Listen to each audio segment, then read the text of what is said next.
In today's video, I'm going to teach you how to add a group chat on Slack, step by step, so you can quickly start conversations with multiple teammates at once.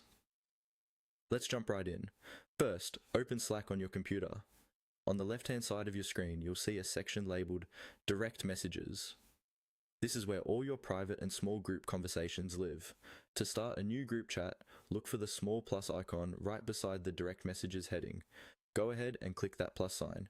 This tells Slack you want to create a new direct message thread. A new window or panel will pop up. At the top, you'll see a field labeled To.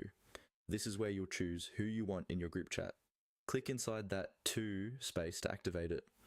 Once you click, Slack will usually suggest people you've recently messaged, or you might see a list of teammates you can pick from.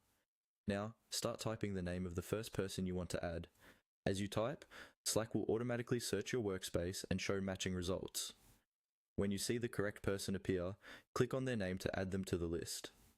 Repeat this process for each person you want to include in the group chat.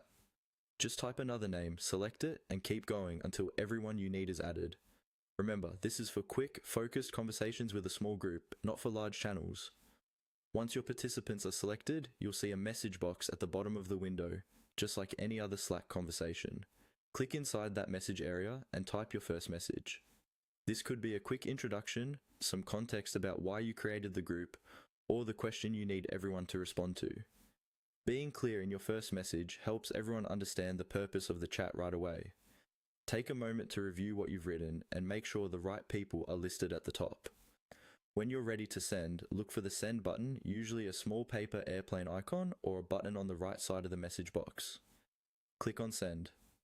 Your group chat is now created, and everyone you added will see the new conversation in their direct messages list.